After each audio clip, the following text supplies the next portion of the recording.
Well, don't say I didn't warn you. The top 10 public markets and mercados in North America are up next. This is City Nerd, content on cities and transportation every Wednesday, life permitting. Topic suggestions, strongly encouraged, and today is yet another. This was a comment that came in on my first Q&A video from viewer Luis Zuniga. 5 minutes, 2 seconds. A video about mercados/markets would be great. And I really meant it. I'm just a sucker for public markets. And I really had to think about why that is. And I think it's because historically, public markets are the lifeblood of a city. So they're always deeply intertwined into a city's sense of place. They're always right at the center of the action. And the great ones have just an insane diversity of produce, prepared foods, goods, and just overall people watching. For example, according to Travel Plus Leisure magazine, the most visited tourist attraction in the entire world is the Grand Bazaar in Istanbul. I don't know how they came up with that, but I mean, who visits Barcelona without going to La Boqueria? Who visits Marrakesh and doesn't go to the souks? So markets have been around roughly as long as civilizations have. And you can see how they've morphed into things like shopping malls, pop-up farmers markets, food halls. But for this list, I'm not gonna be looking at commercialized mall-type places like South Street Seaport in New York, or straight-up farmers markets like the Union Square Green Market. I'm looking for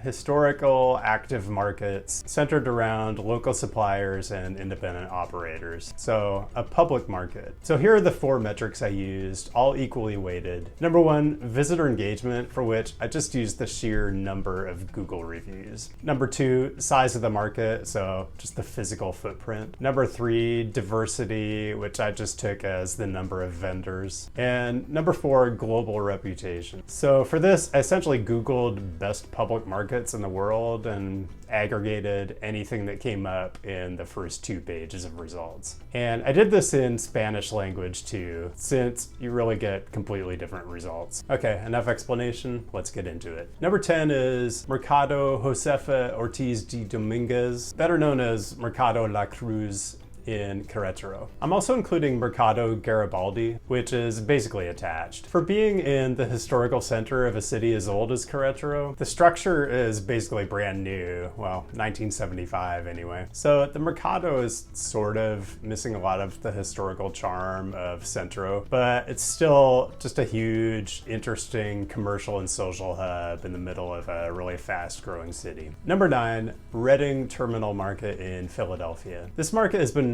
operating basically continuously since 1893, when it opened underneath an operating train shed under the Reading Terminal Station. Well, I love train stations and I love public markets, so this one's checking a lot of nerd boxes for me. But for my viewers who know Philadelphia, give me your thoughts on the market. Is it an asset to downtown? Is it important to the city identity? Or does it feel a bit like a tourist haven? And my larger question is, and spoiler because this is the only time the northeastern US shows up on this list, but did New York, Boston, and DC just kind of drop the ball when it came to preserving historical markets? I don't know the answer. Give me your thoughts down in the comments. Number 8 is Marché Jean Talon in Montreal.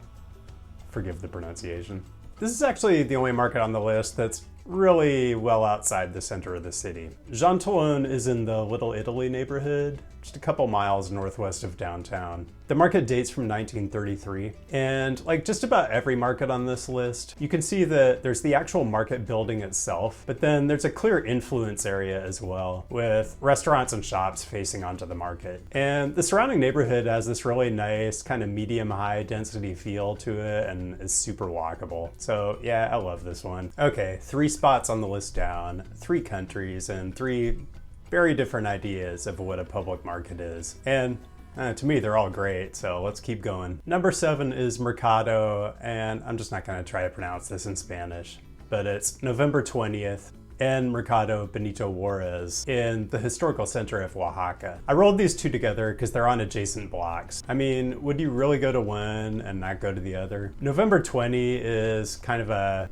foodie mecca with all of the local specialties: grilled meats, mole, dried insects, you know, all the good stuff. And Benito Juarez is a little more broad, with food also, but lots of handcrafts and other goods. Number 6, back to Canada, and this time it's Granville Island Public Market in Vancouver, BC. The larger Granville Island development as it exists today dates from the 1970s and has kind of a touristy feel to it. It's got a couple chain restaurants, but they're not really within the footprint of the market proper, which is actually pretty cool. You can get there by driving or biking, but to get the full experience, you really want to catch one of these weird little ferries that runs across Falls Creek. For number 5, we're staying on the West Coast. This is the Ferry Building and Ferry Plaza Farmers Market in San Francisco. The building itself dates from 1898 and it's super iconic, but ferries became quite a bit less important in San Francisco once the Bay Bridge and a few other bay crossings opened. And then when the Embarcadero Freeway was removed, redeveloping the ferry building just began to make a whole lot of sense. So the building as we know it today reopened in 2003 with permanent vendors and eating places on the main floor and a huge farmers market out on the plaza 3 days a week. Number 4 is the St. Lawrence Market in Toronto. The market dates from the early 1800s, but the building or buildings have been through a ton of iterations. You can really see the influence of the market on the surrounding areas: Market Street, Market Lane Park, Market Square. And St. Lawrence shows up on as many lists of the best public markets in the world as any other entry on this list. And as a tourist, I would always visit the market, but locals, let me know how you view it. Number 3, this is San Juan de Dios Market, also known as Mercado Libertad in Guadalajara. This really is a people's market. It doesn't show up on any top 10 lists that I've been able to find. And it's probably not an enormous tourist draw, but it has, I believe, more vendors than any other single market on this list. And it has the most Google reviews of any market I looked at. It is also purportedly the largest covered market in Latin America. You can get just about everything here, and you should probably get the tortas. Quick pause to remind you that the YouTube algorithm gets very excited when you engage with this channel. So be sure to leave your thoughts in the comments below, drop a like if you're enjoying, and subscribe if the mood strikes. Your support is much appreciated. Honorable mentions, there are too many, so I'm just gonna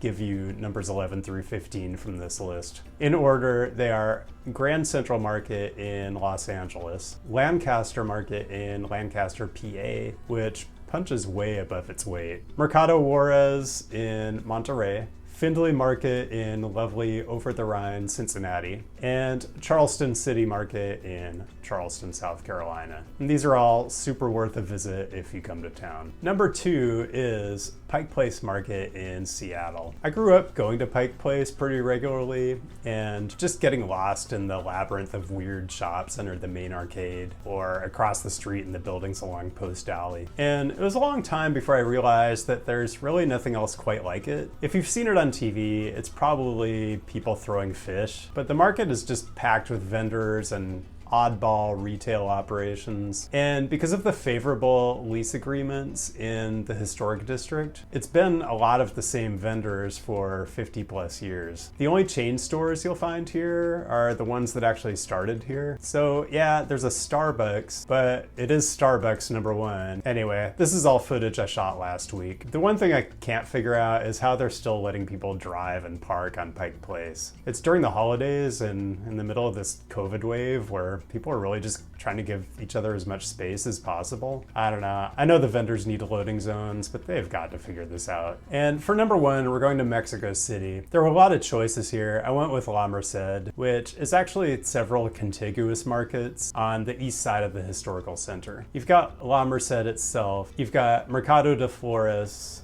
the flower market. You've got Mercado de Dulces, which is the sweets market or candy market. And I've included Mercado San Ciprian, which is also adjacent. La Merced has its own metro stop on Line 1, and the location has historically been ground zero for commercial activity for really the whole country. The market dates to at least the early 1700s, and the physical footprint here is just massive. And I'm probably undercounting. It's a huge influence area, and I haven't even included Mercado de Sonora, a couple blocks to the south, where you can purchase live animals, quality herbal remedies, and I don't know, choice occult items. And before I leave Mexico City, what I didn't include in my evaluation was the Central de Abasto.